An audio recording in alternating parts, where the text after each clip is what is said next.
Hi everyone and welcome back to Rachel's Enchanting Cakes. For today's tutorial we are going to be making these cost-effective bride and groom cupcakes. The reason they are so cost-effective is because of the equipment we use and how quick and easy they are to actually make. Due to them being fondant, it also means you can make them in advance, allow them to set and then simply add to your freshly baked and piped cupcakes. I'm going to guide you through everything step by step, including piping the actual cupcake, and show you just how easy this piece of equipment is to use. It's widely available and very easy to get hold of. Let's make a start, everyone, and I really do hope I help you again today. So this is the product I am using today. It's the Bride and Groom Cupcake Top by Karen Davis. As you can see, the molds are very detailed and I'm going to guide you through everything step by step, including piping the cupcakes. Personally, I think these are excellent if you are a beginner. If you are supplying cupcakes for a wedding, they are cost effective because this speeds up the process. Now, I'm actually using fondant today, not modelling paste, but I find that the sugar paste is one of the best to use when it comes to using the moulds. Now, we don't need much white on this particular mould, but where the handkerchief goes, just here, that's what we're going to be adding first. So all I do is take a very small amount of the sugar paste and using a Dresden tool, if you have one, just gently push this into the gap, just so it looks like it does here. Moving on to the tie, taking a very small amount of a dark grey fondant and again using my Dresden tool, simply push this directly into the indentation.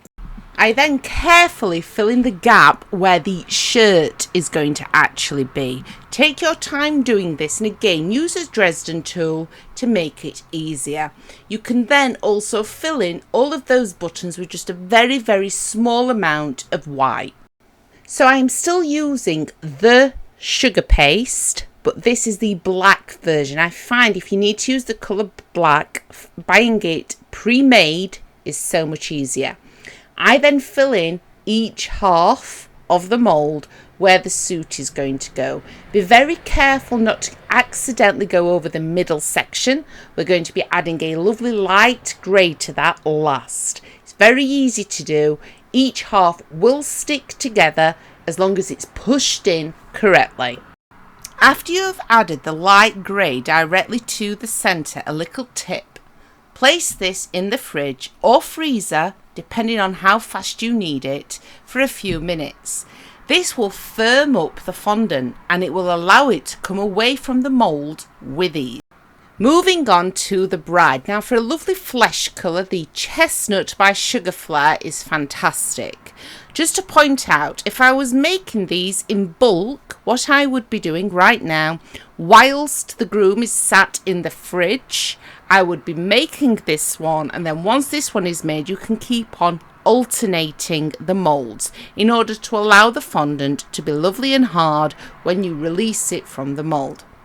If you've never coloured your own fondant before, again, this is the sugar paste. I have added a very small amount of the chestnut and you simply knead this in until it's completely incorporated and you'll have that lovely flesh colour. I've repeated here what we did with the first mould, so I have added some icing sugar and then tipped out any excess. You want to start with the white dress and be sure to not accidentally go over the line where the flesh colour needs to go. Simply push this in with your fingers and be sure to pick up on all of that lovely detail. Using some edible glue, I then simply go over the top of the rim on the actual dress. Now the reason I do this is so that when I add that flesh colour, it's actually got something to stick to. I do not want to be releasing this from the mould and the flesh colour separate from the white. So just like we did before, again, this is the sugar paste. Push this deep down into the mould, make sure it's all lovely and even, get rid of any excess, and then place it either in the fridge if you're not in a hurry or you can also add it to the freezer. Here you can clearly see just how easy they are to actually release from the mould and hold their shape. They are lovely and firm at the moment because they've just come out of the fridge. They will get a small amount of condensation on them, so just leave them to one side and allow them to dry. Once they have dried, they make the perfect cake toppers, and obviously these can be made well in advance.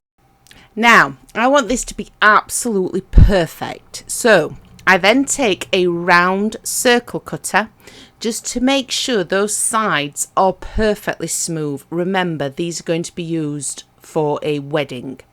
Once we have done this, I'm then going to show you how to add just a few more details to the bride topper. And finally, we will be piping those cupcakes. So this isn't completely necessary, but can you see how much smoother it looks?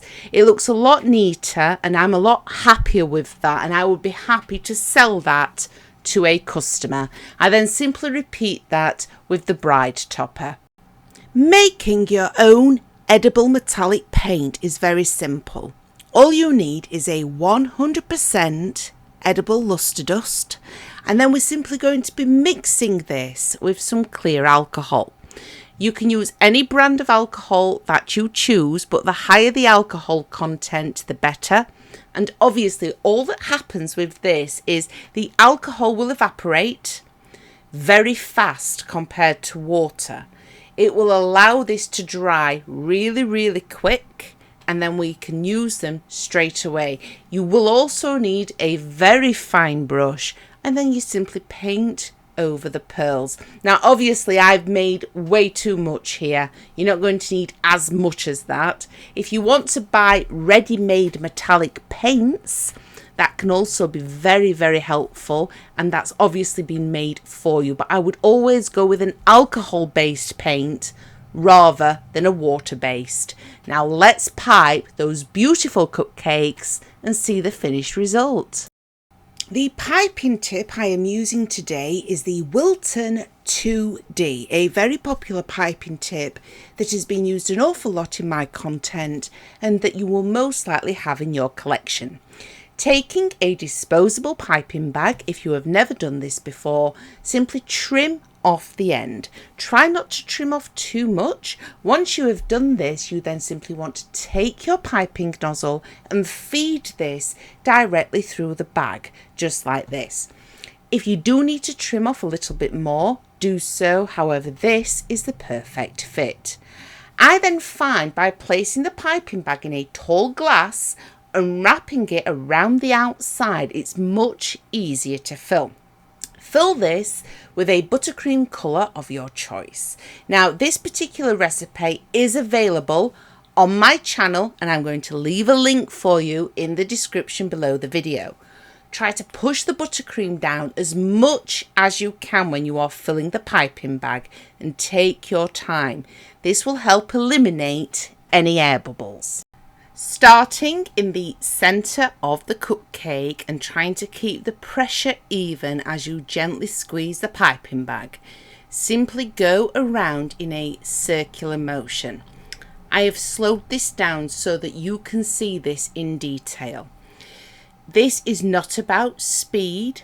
Take your time. It's about keeping the pressure even, keeping the tip upright, just like you can see here, and then just going around all of the cupcake until we get right to the end, where I simply flick away. It will leave you with this beautiful rose that you can then place on your stunning wedding cake toppers. Remember, the toppers have been made in advance, so all of these can be done fresh. You then simply place your fondant toppers directly onto your freshly baked cupcakes, and it really is as simple and as easy as that. Happy baking, everyone. I really do hope I've helped you again today, and I'll be back soon with an awful lot more new, completely free content.